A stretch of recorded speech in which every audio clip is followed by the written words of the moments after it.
वक्त है आप सभी के बेहद पसंदीदा कार्यक्रम दंगल का। आज का दंगल राजनीति के रण क्षेत्र में राहुल गांधी की चक्रव्यूह कथा पर है। देश के आम बजट पर संसद में चर्चा चल रही है। इसी चर्चा में आज नेता विपक्ष के तौर पर राहुल गांधी के बोलने की बारी थी। राहुल गांधी ने बजट पर भाषण की शुरुआत महाभारत के कुरुक्षेत्र की कथा से की और तब के चक्रव्यूह में अभिमन्यु की कथा की आज के सियासी चक्रव्यूह से तुलना करते हुए एक कहानी पेश करने की कोशिश की, जिसमें दरअसल राहुल गांधी का आरोप यही था कि देश के बजट में दलितों, पिछड़ों, आदिवासियों, छोटे कारोबारियों का ख्याल नहीं रखा गया है। नहीं रोजगार, एमएसपी, पेपर लीक जैसे ज्वलंत समस्याओं पर कोई बात कही गई है। राहुल गांधी ने कहा कि 20 साल में सबसे कम पहली बार मात्र 2.5% बजट शिक्षा पर आवंटित किया गया है। बजट की आलोचना करते हुए राहुल गांधी ने आज संसद में बीजेपी पर भले चक्रव्यूह रचने का आरोप मढ़ा, लेकिन दरअसल राहुल गांधी ने आज सदन में 2 गारंटी या यूं कहें कि चुनौतियां सरकार के सामने रखी हैं, जिसमें एक वादा किसानों से किया है और न्यूनतम समर्थन मूल्य का कानून बनाने की बात कही, जबकि दूसरा वादा जाति गिनती का किया। ऐसे में सवाल यही है कि क्या बतौर नेता विपक्ष राहुल गांधी ने बजट पर चर्चा के बहाने सरकार को जातिगत गणना के चक्रव्यूह में फंसाने की कोशिश की है? क्या बीजेपी के आरोपों के मुताबिक बजट पर भाषण के दौरान राहुल गांधी ने असत्य और भ्रम फैलाने की कोशिश की है? ऐसे और भी तमाम सवालों पर आज के दंगल में बड़ी चर्चा करने वाले हैं, लेकिन उसके पहले ये रिपोर्ट देखिए। आपको देशभक्त कहते हो,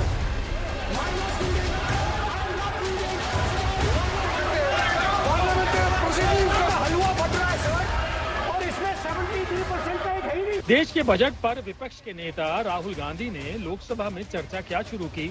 सियासत का ऐसा चक्रव्यूह उलझा कि अभिमन्यु से लेकर अर्जुन तक और द्रोणाचार्य से लेकर कर्ण, कृपाचार्य, शकुनी तक तमाम अभिधा, लक्षणा, व्यंजना राजनीति के रण क्षेत्र में काम आ गई।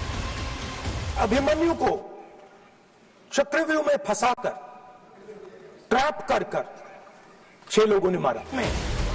महाभारत के कुरुक्षेत्र से राजनीति के रण क्षेत्र तक राहुल गांधी ने ऐसा सूत्रबंधन किया कि संसद शोर से भर गई। सर, अभिमन्यु को 6 लोगों ने मारा था।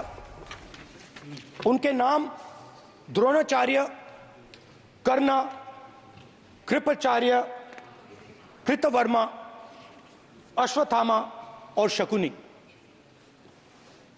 सर, आज भी चक्रव्यूह के बीच में 6 लोग हैं। सर, चक्रव्यूह के बिल्कुल सेंटर में, चक्रव्यूह में हजारों लोग होते हैं सर, मगर उसके बिल्कुल सेंटर में 6 लोग कंट्रोल करते हैं। तो जैसे उस टाइम 6 लोग कंट्रोल करते थे, वैसे आज भी 6 लोग कंट्रोल कर रहे हैं। चक्रव्यूह को नरेंद्र मोदी जी, अमित शाह जी, मोहन भगवत जी, अजीत दोवल जी, अंबानी और अदानी जी कंट्रोल कर रहे हैं। दरअसल अपनी राजनीतिक महाभारत की कथा के जरिए राहुल गांधी ये कहना चाहते थे कि बीजेपी सरकार की नीतियों के चक्रव्यूह में देश के नौजवान, किसान, महिला, दलित और पिछड़ों को घेर लिया गया है। उस चक्रव्यूह को बनाने में वित्तीय, संस्थानिक और राजनीतिक ताकत का इस्तेमाल हुआ है। राहुल गांधी के आरोपों के मुताबिक इस बार के बजट में 2 दशकों के इतिहास में शिक्षा में सबसे कम 2.5% बजट आवंटन हुआ है। 10 साल में 70 पेपर लीक के बावजूद बजट में कोई बात नहीं है। किसानों को एमएसपी की कानूनी गारंटी नहीं मिली है। अग्निवीरों को पेंशन नहीं मिली है। मध्यम वर्ग पर कैपिटल गेन और संपत्ति बिक्री पर टैक्स लगाकर छुरा घोंपा गया है। और आखिरकार राहुल गांधी ने बजट के हलवा सेरेमनी के बहाने जाति गिनती का चक्रव्यूह एक बार फिर चला दिया। ये जो बजट का जो हलवा है सर, ये बट रहा है। और इस फोटो में सर मुझे एक ओबीसी अफसर नहीं दिख रहा, एक आदिवासी अफसर नहीं दिख रहा, एक दलित अफसर नहीं दिख रहा मुझे। कुछ महीने पहले सर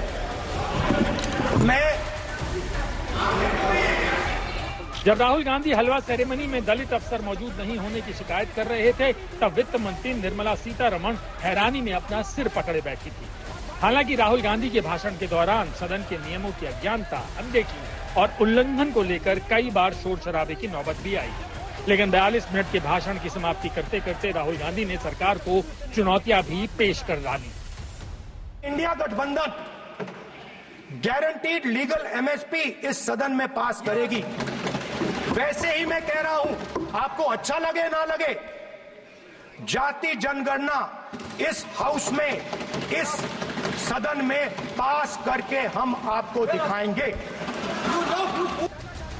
और इस तरह बीजेपी और कमल फूल को चक्रव्यूह बताते बताते राहुल गांधी ने अपनी राजनीतिक लड़ाई में 2 मुद्दों का ऐसा चक्रव्यूह रचने की चालाकी भरी कोशिश की कि जाति गणना जैसा कोई विधेयक अगर संसद में आ गया तो उसे ना तो पारित करना बीजेपी के लिए आसान होगा और ना ही खारिज करना। अब देखना है कि बजट के बहाने रचे गए राहुल गांधी के नए चक्रव्यूह का ऊंट किस करवट बैठता है। आज तक ब्यूरो। चक्रव्यूह के खिलाफ नए फॉर्मेशन की बात कहते हुए शिव की बारात का भी राहुल गांधी ने आज सदन के भीतर जिक्र किया है। फिलहाल पक्ष विपक्ष दोनों तरफ के मेहमानों की मौजूदगी है जिनके साथ दंगल में बड़ी चर्चा होगी। उनका परिचय आपसे करवा देती हूं। प्रेम शुक्ला जी राष्ट्रीय प्रवक्ता भारतीय जनता पार्टी के हमारे साथ जुड़ चुके हैं। मनोज यादव काका जी स्पोक्स पर्सन समाजवादी पार्टी के हमारे साथ मौजूद हैं। Dhirendra Kumar Munna ji spokes person LJP के हमारे साथ जुड़ चुके हैं। अजय वर्मा जी लीडर कांग्रेस के हमारे साथ जुड़े हुए हैं और साथ ही मौजूद हैं चितरंजन गगन जी स्पोक्स पर्सन हमारे साथ मौजूद हैं आरएलडी के। आप सभी का बहुत बहुत स्वागत है। लेकिन सबसे पहले शुरुआत प्रेम शुक्ला जी आपसे ही करते हुए, देखिए राहुल गांधी बड़े फॉर्म में आकर एक तो जातिगत गणना के मुद्दे पर आप लोगों को घेर रहे हैं, एमएसपी के मुद्दे को लेकर आप लोगों के सामने सवाल खड़े कर दिया और इन सब के इतर चक्रव्यूह की बात करते हुए ये कहा कि महाभारत काल में 6 लोगों ने चक्रव्यूह रची थी। मौजूदा वक्त में 6 मोदी प्रधानमंत्री नरेंद्र मोदी के साथ ही गृह मंत्री अमित शाह का नाम लेते हुए बीजेपी पर तंज कसते हैं। सबसे पहले आज जो उन्होंने जवाब दिया है सदन के भीतर, उस पर आपकी टिप्पणी। चित्रा जी, नर्वस 99 के शिकार श्रीमान राहुल गांधी की खिसियाहट, बौखलाहट और नियमों की अनदेखी का बचकानापन उनके सारे भाषण में स्पष्टता से परिलक्षित हुआ है। श्रीमान राहुल गांधी चक्रव्यूह नहीं चक्रमव्यूह में है। इस चक्रमव्यूह में जहां जो है 44, 52 और 99 इसके आगे उनकी पार्टी बढ़ नहीं पा रही है। इसलिए अब एमएसपी की उन्होंने बात की। आदरणीय शिवराज सिंह चौहान जी केंद्र के कृषि मंत्री जी ने बाकायदा संसद में 2007 में किस तरह से यूपीए 1 के कृषि मंत्री केवी थॉमस ने किस तरह से कहा था कि हम जो है जो समिति ने रिपोर्ट दी थी, सुरोनियम समिति ने, उस समिति की रिपोर्ट को हम लागू करने की स्थिति में नहीं है। हम एमएसपी की गारंटी नहीं दे सकते हैं। हम कॉस्ट प्लस 50% जो है वो स्वामीनाथन आयोग की रिपोर्ट के अनुकूल जो है हम उनकी सिफारिशों को नहीं मान सकते। ये संसद में राहुल गांधी की माताजी जिस सरकार का नेतृत्व कर रही थी उस सरकार ने संसद में कहा, तो एक आदमी किस तरह से संसद में खड़े होकर झूठ बोल रहा है ये सिद्ध हुआ। दूसरा उन्होंने अभी हलवा सेरेमनी की बात कही कि पिछड़े समाज का कौन व्यक्ति है। तो चित्रा जी उनकी आंखों पे ऐसी पट्टी बंधी हुई है कि वित्त राज्य मंत्री है ना पंकज चौधरी जी। पंकज चौधरी जी पिछड़े समाज से आते हैं, महाराजगंज के सांसद। पंकज चौधरी जी जो हमारे महाराजगंज से सांसद हैं, 7वीं बार के सांसद हैं, वो पिछड़े समाज से आते हैं। लेकिन राहुल गांधी के ट्यूटरों ने उनको ये बताया नहीं होगा। अधिकारियों की बात कर रहे थे कि अधिकारियों में जिन लोगों ने बजट तैयार किया वित्त राज्य मंत्री अब अधिकारियों में भी समझ लीजिए, अधिकारियों में भी समझ लीजिए चित्रा जी, 1992 की बैच के पहले का कोई व्यक्ति जो है सेक्रेटरी बन नहीं सकता है। तो 1992 के पहले किसकी सरकार थी? तो ये अपराध किसका है? नेहरू जी का, इंदिरा जी का, राजीव जी का। तो ये अपराध जो है एक और सवाल का जवाब मैं आपसे लूंगी, उसके बाद बाकी मेहमानों के पास जाऊंगी। प्रेम शुक्ला जी ठीक है, देखिए महाभारत के दौरान युद्ध को जीतने के लिए कई प्रकार की व्यूह रचना की गई जिसमें से एक चक्रव्यूह है। कई सारी व्यूह रचना दोनों ही पक्षों की ओर से, कौरवों की ओर से भी पांडवों की ओर से भी कही गई, जिसमें से एक चक्रव्यूह है जिसका जिक्र बार बार किया जाता है। लेकिन यहां पर एक अलग तरह की व्यूह रचना जातिगत जनगणना के मुद्दे पर आप लोगों को लेकर कर दी है प्रेम शुक्ला जी, और सबसे ज्यादा फोकस मौजूदा वक्त में कांग्रेस पार्टी राहुल गांधी इसी जातिगत जनगणना पर दे रहे हैं। तो क्या ये गले की फांस बन सकता है बीजेपी के लिए? प्रेम शुक्ला जी। जी बिल्कुल नहीं। जातिगत जनगणना बंद करने का कुकर्म जवाहरलाल नेहरू का था। जातिगत जनगणना नहीं होनी चाहिए, जाति आधार पर आरक्षण नहीं होना चाहिए था। ये मुख्यमंत्रियों को पत्र नेहरू जी लिख रहे थे। मंडल आयोग की कमीशन को दबाए बैठी थी श्रीमती इंदिरा गांधी। मंडल आयोग की सिफारिशें लागू हुई तो इससे जाति विद्वेष फैलेगा, ये संसद में राहुल गांधी के पिता राजीव गांधी कह रहे थे। संसद में आपने जो है लगातार विरोध किया।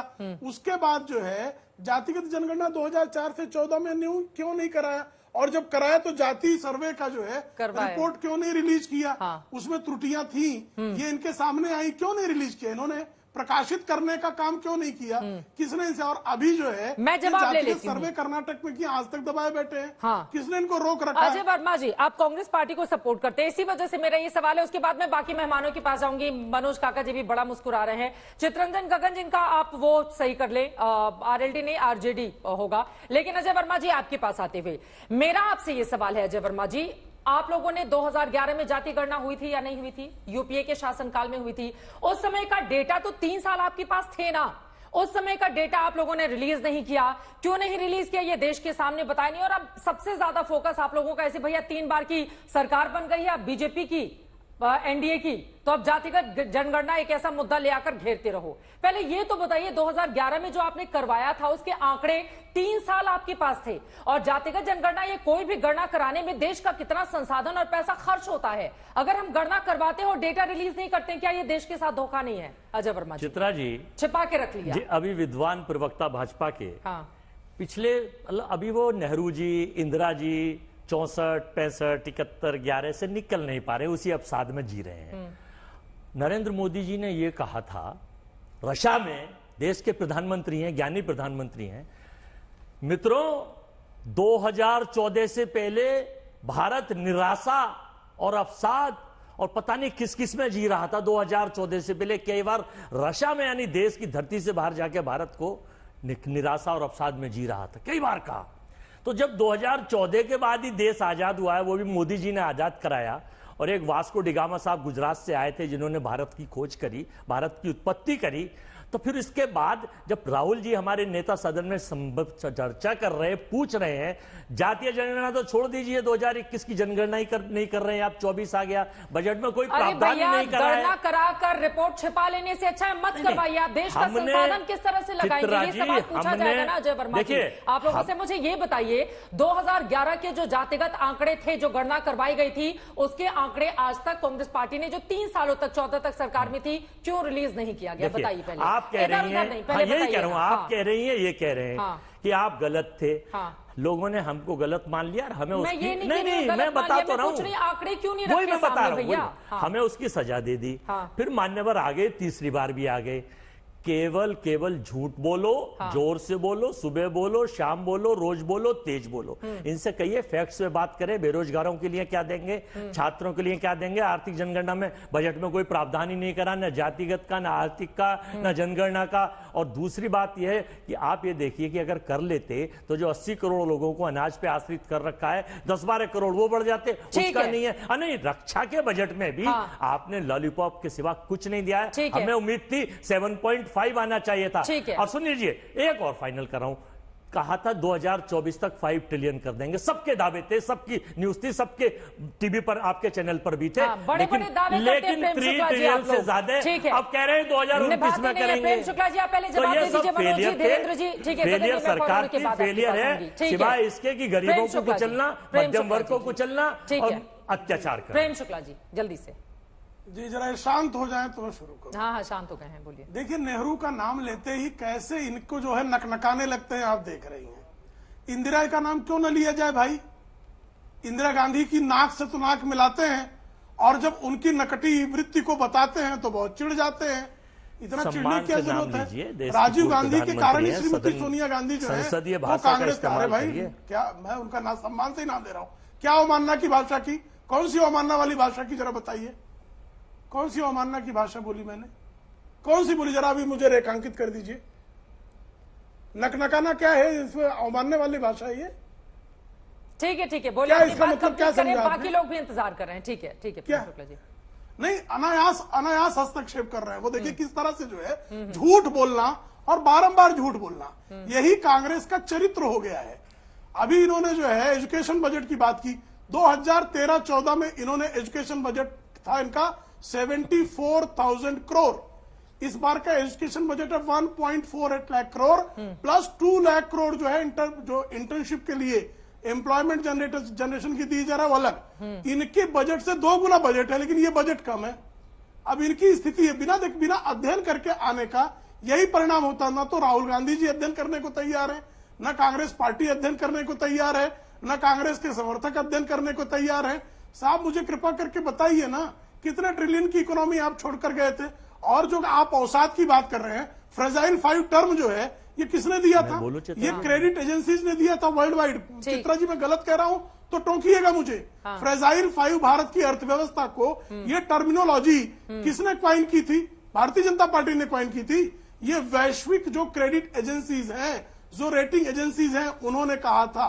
ये सत्य है कि नहीं है? 4.6% पर ग्रोथ रेट छोड़कर गए थे और कोविड के बावजूद आज दुनिया की सबसे तीव्रतम अगर कहीं पर ग्रोथ रेट है तो भारत में। ये सत्य है कि नहीं है? आरबीआई के आंकड़े बता रहे हैं कि 6.5% रोजगार हमने दिया। 10 वर्षों में 2.8 करोड़ को हमने रोजगार दिया। अर्थव्यवस्था की बातें कर रहे थे। जब रोजगार का मुद्दा उनके सामने उठा, सदन के भीतर उनकी ओर से क्या जवाब दिया गया है वो सुन लेते हैं। मनोज जी, उसके बाद मैं फौरन आपके पास आऊंगी। मनसुख मांडविया को सुनिए। सत्य आपके सामने दिख रहा है कि इंडियन इकोनॉमी 6 to 7% ग्रो कर रही है। जब कोई देश की इकोनॉमी 7 to 8% ग्रो करती है तो स्वाभाविक तब ग्रो करती है जब मैन्युफैक्चरिंग बढ़ता है, सर्विस सेक्टर बढ़ता है, जब परचेज पावर बढ़ता है। तो ये सब होता है तो ऑटोमेटिक रोजगार का अवसर भी बढ़ता है। चिंता करने की आवश्यकता नहीं है। आज भी आप नेशनल सर्विस सेंटर पोर्टल पर जाइए, 19 लाख जॉब, आज भी 30 लाख जॉब दाता ने, कंपनियों ने रख के रखिए कि आइए यहाँ अप्लाई करिए। ये पोर्टल की बात कर रहा हूं, आप देख सकते हो। यहाँ से बाहर जाके तुरंत ही देखेंगे आपके परिवार में भी किसी को जॉब चाहिए और उसकी आवश्यकता के अनुसार यहाँ क्वालिफिकेशन होगा तो उसको भी जॉब मिलेगा। ये देश में नौकरियों की कोई कमी नहीं। सरकार की ओर से जो इंटर्नशिप योजना है उसको रद्दी बताने का काम किया गया कांग्रेस की ओर से, राहुल गांधी की ओर से। उसी पर आपको बताते चले, मनसुख मांडविया ये बता रहे हैं कि नेशनल सर्विस पोर्टल पर जाकर अगर आप देखेंगे तो 19 लाख जॉब ऑफर किए गए हैं। मौजूदा वक्त में भी देखा जा सकता है। मनोज काका जी, अब सीधे आपके पास आते हुए, मनसुख मांडविया साहब ने जो कहा उस पर भी जवाब, और अब से कुछ ही मिनट पहले योगी आदित्यनाथ ने भी एक आंकड़ा जारी किया है। उन्होंने कहा है सपा सरकार में 86 एसडीएम की नियुक्ति हुई, 86 में से 56 सिर्फ एक ही जाति से थे, लेकिन लोग इस पर खामोश रहते हैं। और पिछले 7 सालों में हमने 6.5 लाख सरकारी भर्ती की, इनमें 60% ओबीसी समाज की, 69,000 शिक्षकों की भर्ती में हमने इसको लागू किया। ये वही लोग इन सवाल खड़े करते हैं जो 86 में से 56 एक ही समाज के लोगों की भर्ती करते थे। मनोज यादव काका जी, जवाब इस पर आपका। चित्रा जफर इकबाल की एक लाइन है कि झूठ बोला है तो कायम भी रहो उस पर जफर, झूठ बोला है तो कायम भी रहो उस पर जफर। आदमी को साहिबे किरदार होना चाहिए। तो योगी आदित्यनाथ जी ने जो ये झूठ बोला है, आज नहीं, वो देश के उत्तर प्रदेश के गरिमामयी सदन में भी बोला उन्होंने। और उत्तर प्रदेश के गरिमामयी सदन में झूठ बोलने वाले पूरे देश के पहले मुख्यमंत्री होंगे योगी आदित्यनाथ जी। उस समय नेता विरोधी दल हमारे राष्ट्रीय अध्यक्ष जी होते थे। उन्होंने सदन के पटल पर सवाल पूछा कि अगर ये सही है कि उत्तर प्रदेश 12, 13, 14, 15, 16 के रिज्यूम में कभी भी अगर 56 एसडीएम, हालांकि उनका गणितीय ज्ञान भी ठीक नहीं था, उन्होंने 46 में भी 56 कह दिया, हालांकि 46 में 56 नहीं होता। उनसे पूछा गया, वो निराधार असत्य है, वो विज्ञापनी प्रचार है, वो भारतीय जनता पार्टी द्वारा पोषित प्रचार है। आज जब उन पर ये सवाल खड़े किए जा रहे हैं, और यह तो सदन में रिपोर्ट है कि उत्तर प्रदेश के 35 विश्वविद्यालयों में एक भी दलित पिछड़ा नहीं है, सारे मुख्यमंत्री के स्वजाति लोग हैं। बांदा एग्रीकल्चर यूनिवर्सिटी में वो भर्ती करते हैं तो सारे स्वजाति लोगों को भर लेते हैं। पूरे उत्तर प्रदेश में 69,000 शिक्षक भर्ती में 22,000 दलितों पिछड़ों का हक ले लिया। 6800 लड़के साल भर आंदोलन करते रहे, सड़कों पे लाठियां खाते रहे, गोलियां खाते रहे, लेकिन उनका हक नहीं दे पाए। असल में योगी आदित्यनाथ जी का जो पूरा विमर्श है वो मनवादी है। उनका विमर्श जो आज महाभारत के द्रोणाचार्य गुरु बने लोग हैं, जो दलितों पिछड़ों से वोट लेना तो चाहते हैं लेकिन उनके प्रतिभा का अंगूठा काट लेना चाहते हैं, वो लोग हैं। सब बातें बताई बीजेपी के प्रवक्ता ने, कीर्तन गाया, लेकिन यह नहीं बताया कि जब मंडल कमीशन की रिपोर्ट इस देश में वीपी सिंह ने लागू किया तो मंडल कमीशन की रिपोर्ट अप्रासंगिक हो जाए, इसके लिए भारतीय जनता पार्टी के शीर्षस्थ नेता आडवाणी ने मंडल कमीशन के रिपोर्ट के विरोध में कमंडल यात्रा निकाली।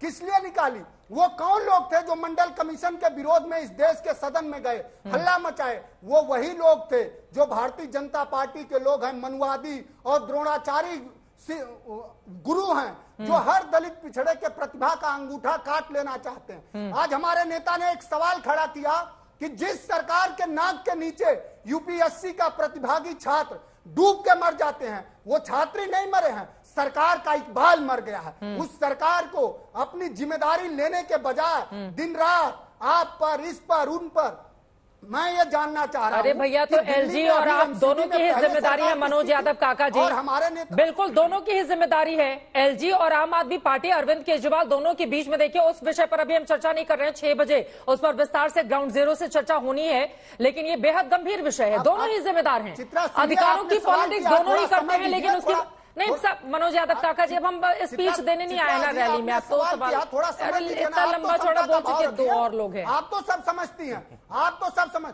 योगी आदित्यनाथ जी में अगर इतनी सच्चाई है तो इस हिंदुस्तान के देश की पटल पर, देश की सदन में और उत्तर प्रदेश की सदन में वो रिकॉर्ड लाएं। और मैं आपसे यकीन दिला के कह सकता हूं, पूरा भरोसा है कि वो झूठ बोल रहे हैं। योगी आदित्यनाथ का पूरा विमर्श वही है कि सुन लीजिए कि राजा ने बोला रात है, मंत्री ने बोला रात है, रानी ने बोला रात है, और ये सुबह सुबह की बात है। ठीक है, पूरा झूठी उनको डेटा प्रस्तुत किया जा रहा है। आज उत्तर प्रदेश की आज की हालात बताए ना कि उत्तर प्रदेश के 75 जनपद में कितने में डीएम, कप्तान, एसपी दलित और पिछड़े वर्ग के हैं।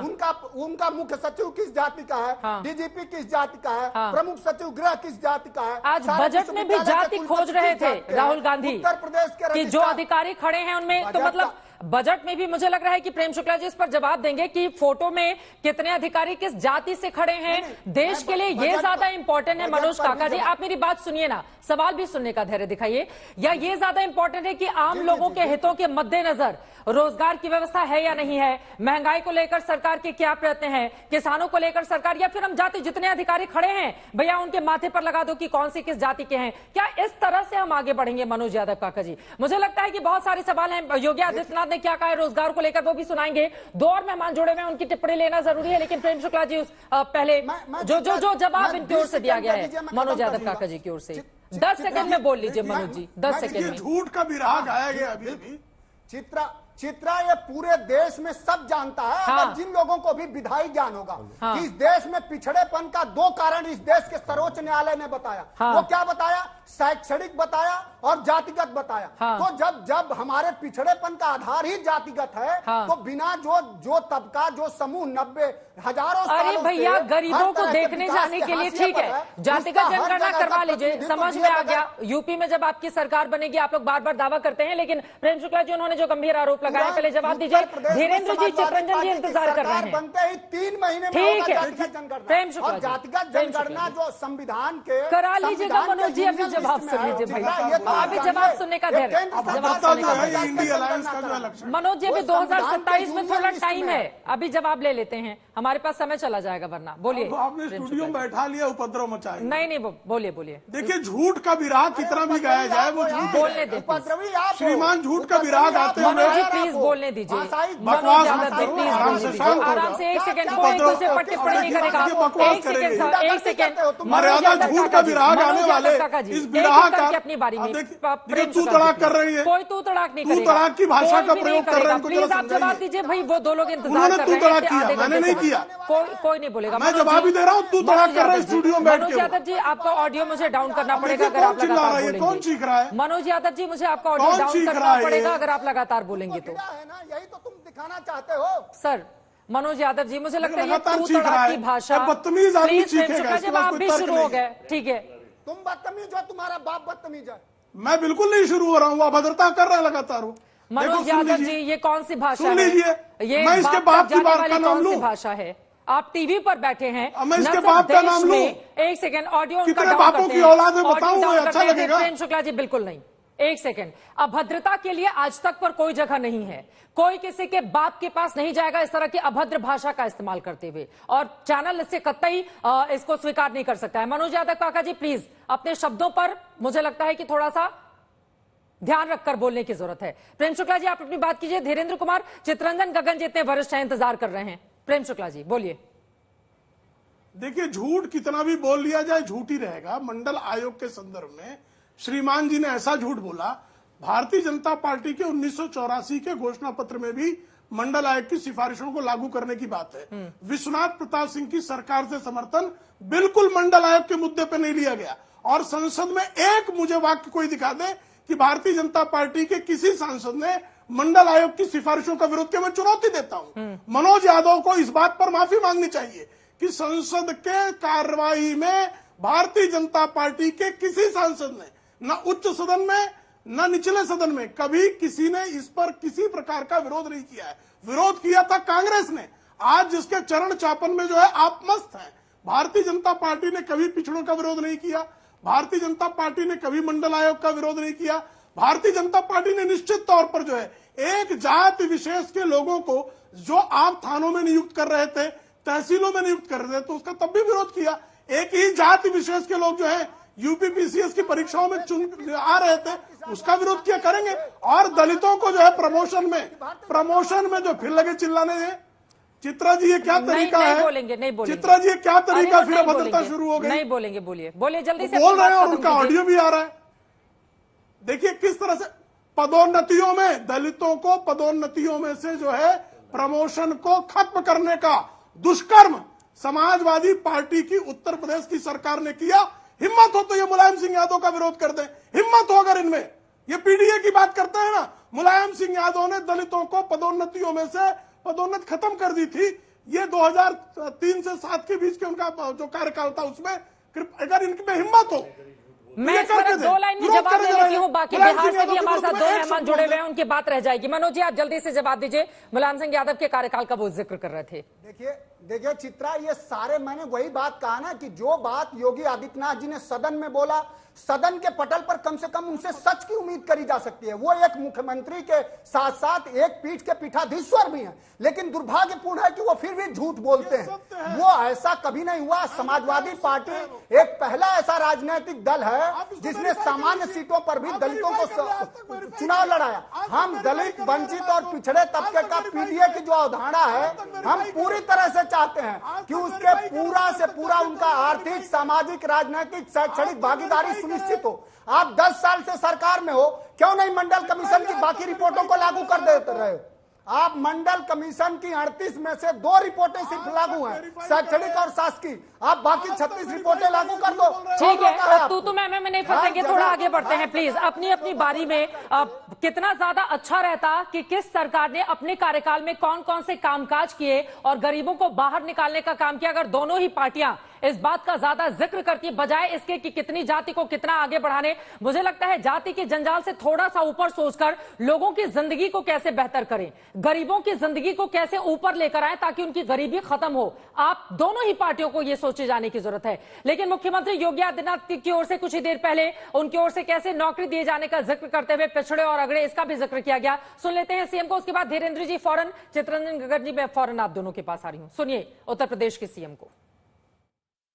69,000 शिक्षकों की भर्ती पर लोग प्रश्न खड़ा करते हैं। 69,000 नहीं, हम लोगों ने 1,25,000 भर्ती बेसिक शिक्षा परिषद में शिक्षकों की और 69,000 जिन शिक्षकों की भर्ती के बारे में प्रश्न खड़ा किया जाता है, ये समाजवादी पार्टी के वही मोहरे हैं जो लोग 86 में से 56 एक ही परिवार और एक ही जाति विशेष के लोगों को भरने का काम किए थे। वे लोग आज प्रश्न खड़ा करते हैं 69,000 शिक्षकों की भर्ती में। बहनों और भाइयों, अगर केवल 27% ओबीसी के आरक्षण के हिसाब से भर्ती होती तो भर्ती होती 18,200, लेकिन भर्ती कितनी हुई? 31,500। 31,500। उत्तर प्रदेश में पिछले 6 वर्षों में हम लोग 7 वर्षों में हम लोगों ने 6.5 लाख भर्ती की है। और मैं कहता हूं दावे के साथ, इन भर्तियों में ओबीसी समाज के 7 ओबीसी और एससी समाज की 60% भर्ती हुई है। 60% से अधिक भर्ती हुई है। ओबीसी और एससी एसटी की नई तरह की ये पॉलिटिक्स है जिसको लेकर कोई भी राजनीतिक दल हो वो एक दूसरे से कमतर दिखना कतई नहीं चाहता। लेकिन हाल ही में जिस जातिगत गणना को लेकर सबसे ज्यादा सवाल खड़े हुए थे, बिहार से उसकी शुरुआत हुई। धीरेन्द्र जी अब आपके पास आते हुए चित्ररंजन गगन जी, उसके बाद मैं फौरन आपके पास आऊंगी। धीरेन्द्र जी, एक तो राहुल गांधी ने जातिगत गणना पर सबसे ज्यादा जोर दिया, बिहार में तो आप लोगों ने भी समर्थन किया था, तो अब राहुल गांधी जो कह रहे हैं वो क्या गलत है? धीरेन्द्र जी।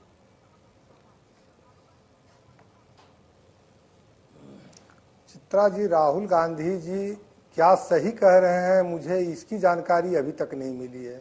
इस प्रौढ़ अवस्था में भी आकर के जिस बच्चों वाली हरकतें वो करते हैं, पूरा देश, पूरा सदन, सब कोई देख रहा है। पिछड़ा और अति पिछड़ा की बात ये कर रहे हैं। इस व्यक्ति को यह भी पता नहीं है कि देश के प्रधानमंत्री स्वयं अति पिछड़ा समाज से हैं, जो पिछले 10 वर्षों से देश का नेतृत्व कर रहे हैं और पिछड़ों के हक, दलितों के हक, आदिवासियों के हक की रक्षा और उनके विकास का काम को देख रहे हैं। पिछड़ा वर्ग, अति पिछड़ा वर्ग चित्रा जी अधिकारी नहीं, अधिकार चाहता है, और वह अधिकार सबसे बड़े संवैधानिक पद पर एनडीए के प्रधानमंत्री, भारतीय जनता पार्टी के नेता के रूप में आदरणीय नरेंद्र भाई मोदी जी देश का नेतृत्व कर रहे हैं। अब इनको कौन समझाए? उत्तर प्रदेश के प्रवक्ता बोल रहे हैं। बोलिए बोलिए।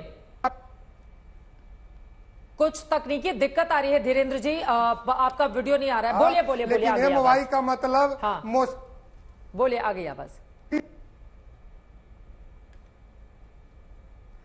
कुछ तकनीकी दिक्कत आ रही है, मैं तुरंत दुरुस्त करवाती हूँ धीरेन्द्र जी, उसके बाद मैं आपके पास आऊंगी। चित्ररंजन, गगन जी, अब जरा बता दीजिए, क्योंकि जब जातिगत गणना हुई थी बिहार में तो एकदम जोर शोर से जेडीयू हो, आरजेडी हो, भारतीय जनता पार्टी हो, एलजेपी और सभी एक दूसरे का पीठ थपथपाती हुई इसका स्वागत करते हुए, श्रेय लेते हुए दिखाई दी। अब हमारे दर्शकों को जरा ये बताइए, जातिगत गणना के बाद बिहार में क्या बदला कि वही बदलाव देश में लाए जाने की जरूरत है? चित्ररंजन जी। चित्रा जी, आपके माध्यम से, आपके चैनल के माध्यम से मैं राहुल गांधी जी को बधाई देना चाहूंगा कि आज दो जो सवाल उन्होंने उठाया, एक जातीय जनगणना और दूसरी बात जो है सो किसानों को एमएसपी देने का, और जिस ढंग से तथ्य और सत्य के आधार पर जो आज एक नेता प्रतिपक्ष का जो भाषण होना चाहिए, आज काफी हम लोग खुश हैं उनके भाषण से। और ये दो मुद्दे उठाने के लिए आपने जो कहा कि जातीय जनगणना पर जो सवाल है, तो देखिए, भाजपा हो या जनता दल हो या एनडीए के साथ जो भी दल हैं, उनका चरित्र साफ स्पष्ट रूप से दोहरा चरित्र सामने आ गया है। बिहार में जातीय जनगणना करवाई गई और जो हकीकत था, जो सामने हकीकत जो है, किस आधार पर किस जाति में क्या शैक्षणिक स्थिति है, क्या उनकी आर्थिक स्थिति है, इस सामने आ गई। और आने के बाद जो उस समय तत्कालीन महागठबंधन की सरकार थी, आरक्षण का दायरा बढ़ाया गया, 65% आरक्षण दिया गया, 10% जो है सो सामान्य वर्ग के लोगों के जो गरीब हैं उनके लिए भी उसमें व्यवस्था की गई। और आज ही सुप्रीम कोर्ट ने, जो हाई कोर्ट ने जो इसको इस पर रोक लगा दिया था, आज सुप्रीम कोर्ट उस पर रोक लगाने से इनकार कर दिया है। अब सवाल यह है कि जो लोग यहाँ पर समर्थन कर रहे थे, जो नीतीश जी कह रहे थे कि मेरे कहने पर मैंने करवाया जातीय जनगणना, भाजपा कह रही थी कि हम भी इसमें शामिल थे। सच्चाई यह नहीं है, लेकिन ये लोग कह रहे थे। तो आज तो सुप्रीम कोर्ट जब अब हाई कोर्ट के फैसले पर रोक लगाने से इनकार कर दिया, तो सीधा डिमांड हम लोगों का है कि 9वीं अनुसूची में इसको शामिल किया जाए, एनेक्चर 9 में इसको शामिल किया जाए। तो आज भाजपा अगर चाहती है, जनता दल अगर चाहती है, लोजपा के साथ ही बैठे हुए हैं, अगर सही में बिहार में जो जातीय जनगणना हुआ और उसके आधार पर जो आरक्षण का दायरा बढ़ाया गया, अगर इनका नियत साफ है, तो जो है सो 9वीं अनुसूची में इसको शामिल कर लिया जाए, सीधा हम लोग का डिमांड है। और बिहार में जो जातीय जनगणना हुआ, उसने स्पष्ट कर दिया कि जाति एक सच्चाई है, इससे आप इनकार नहीं कर सकते हैं।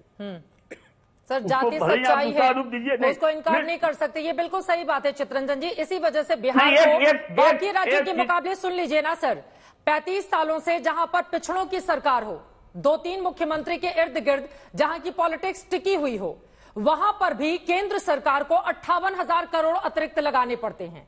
35 सालों से पिछड़ों की सरकार है। और जातिगत गणना से आप बता रहे हैं कि सरकारी नौकरी का बड़ा बम्पर, कितने फीसदी लोगों को बिहार में नौकरी दिया, जरा वो आंकड़ा भी रखिए। धीरेन्द्र जी का मेरे ख्याल से ऑडियो ठीक हो गया, उसके बाद में आ रही हूँ। कितने फीसदी बिहार की आबादी जितनी है, उनमें कितने फीसदी लोगों को मिला है सरकारी नौकरी? बताइए चित्ररंजन जी। अच्छा किया करवा लिया आपने। पहले बात तो जो है, इसके पहले आप उस दिन नहीं थी जब बजट पर चर्चा हुआ था, 58,000 करोड़ का हकीकत मैंने बता दिया था। हाँ। इसी दंगल में मैं ही कर रही थी, नहीं जाना चाहता, मैं उस पर नहीं जाना चाहता। लेकिन एक चीज मैं बता देना चाहता हूँ यह जातीय जनगणना का प्रेम शुक्ला जी जो हमारे समाजवादी पार्टी के साथी से सवाल कर रहे थे, यह जातीय जनगणना का मामला कब उठा? अरे मैं अभी बीजेपी और उसमें जा ही नहीं रही हूँ सर। मुझे तो इस मामले में सभी एक ही रंग में रंगे हुए नजर आते हैं। चित्ररंजन जी, एक लाइन में, आप इतने पढ़े लिखे हैं, मैं चाहती हूँ कि आज आप साफ कर दीजिए, बिहार की ये जो 13 करोड़ की आबादी वाला राज्य है, अगर मैं कहीं गलत होंगी तो आप मुझे बताइएगा, उसमें कितने करोड़ लोगों को जातिगत गणना के बाद नौकरी मिली है, जरा बताइए आप चित्ररंजन जी।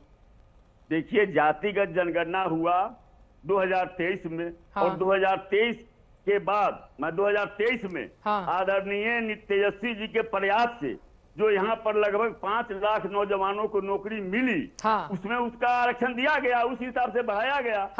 वह जो है सो यहाँ पर आरक्षण का दायरा बढ़ाया गया, और जातीय जनगणना के आधार पर जो लोग का हक बनता था उन्हें उनका शेयर दिया गया। अब जो है सो यहाँ पर महागठबंधन की सरकार नहीं है, अब यहाँ पर भाजपा के साथ नीतीश जी चले गए, अब तेजस्वी जी तो है नहीं उस सरकार में, तो अब जो है सो देख लीजिए, सामने में अभी शिक्षकों की बहाली होने वाली है। ठीक है, अब उसमें कैसे आरक्षण मिलेगा? अगर भाजपा की नीयत साफ है, नीतीश जी की नीयत साफ है, जो दावा कर रहे थे कि जो गरीब है ना, जो पिछड़े हुए हैं, जो दलित हैं, जो आदिवासी हैं, शामिल करें, उनसे पूछने की जरूरत नहीं है उनकी स्थिति क्या है। बिहार के अलग अलग गांवों में जब हम जाएंगे वो हमको दिखाए। सर आंकड़ों पर मत जाइए, आंखों से दिखता है। सर आंकड़ों पर मत जाइए, सर आंकड़ों पर मत जाइए, आंखों से दिखता है, आंखों से दिखता है सर बिहार में गरीबी का हाल। मुझे लग रहा है धीरेन्द्र जी आप जवाब दीजिए उनके आरोपों पर। ठीक है, आंकड़े देख लीजिए कि अति पिछड़ों में, दलितों में, ठीक है, समाज के सर पूरे के पूरे गांव में आप जाएंगे ना तो बड़ी आबादी आपको गरीब ही नजर आएगी। बहुत रिपोर्टिंग की है मैंने बिहार में, बहुत ज्यादा रिपोर्टिंग की है। वहां पर जाति पूछकर यहाँ पर पैसा या लाभ देने की जरूरत नहीं है। ठीक है, यात्रा की है बिहार में 15 साल से 35 साल से पिछड़ों की सरकार है। बोलिए धीरेन्द्र कुमार जी।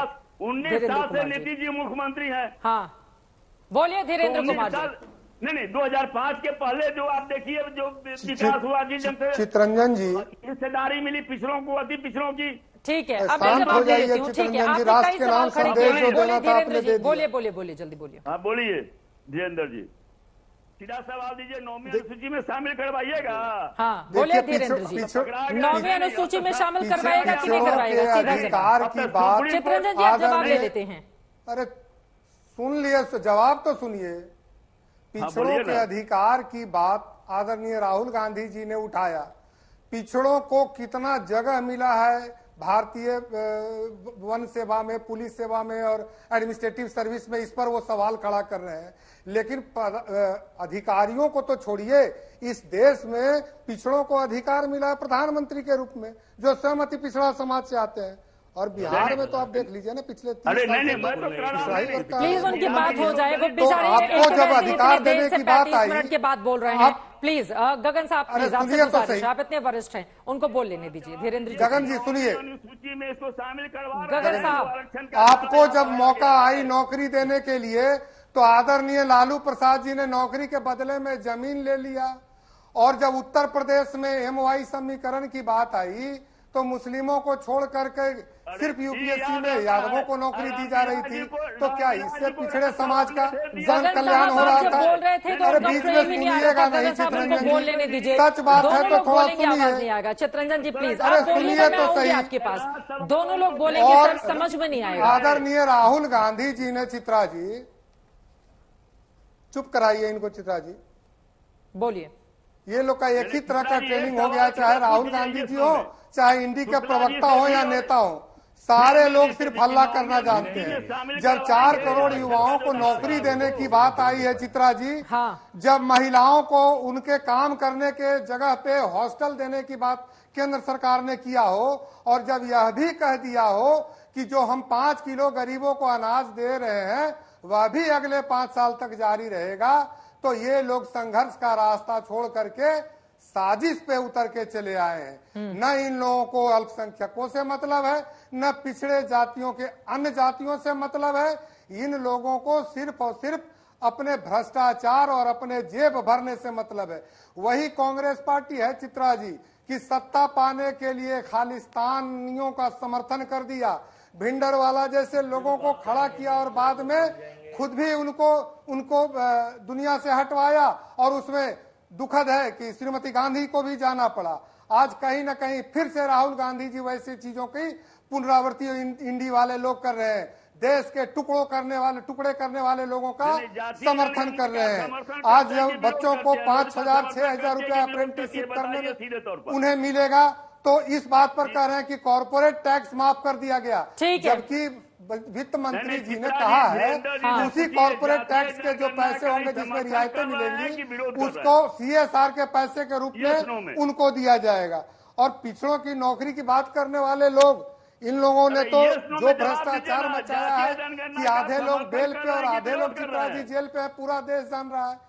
और अगर ये जातीय गणना का इतना ही इनको दर्द और फायदा होना था, दोनों लोग बोलेंगे भैया तो कैसे समझ में आएगा। ठीक है, थोड़ा आगे बढ़ते हुए स्टूडियो में चूंकि अजय वर्मा जी आए, क्लोजिंग कमेंट ले लेते हैं अजय वर्मा जी। ठीक है सर, अब हो गई आप लोगों की बात। अजय वर्मा जी, आप कांग्रेस को सपोर्ट करते हैं, इस वजह से मेरा सवाल है, आज जब राहुल गांधी ये बोल रहे थे, हलवा सेरेमनी के फोटो देखे जब देश का हलवा बट रहा था, इसमें कितने ओबीसी हैं कितने वो हैं, बजट तैयार करने वाले लोगों का जब चुनाव होता है तो क्या उसमें जाति देख के चुना जाए कि भैया इस जाति के इसको लेकर आओ, इस जाति के इसको लेकर आओ, इस जाति के इसको लेकर आओ, ऐसा होता है क्या? चित्रा जी, जो संविधान हर जगह बांटने वाली जो देश में नहीं बांटने का काम तो देश की सरकार करती है। 2 मिनट पहले मैं उनकी बात बताऊं, जो प्रवक्ता LJP के कह रहे थे, आदरणीय मोदी जी यदि पिछड़ी जाति में नहीं थे, जब वो मुख्यमंत्री थे तब उन्होंने संविधान उसको संशोधन करा और उसमें चेंज करा। जो 4-5 धनाढ्य जातियां थी पहले उस जाति में थे, गुजरात में बाद में चेंज किया था।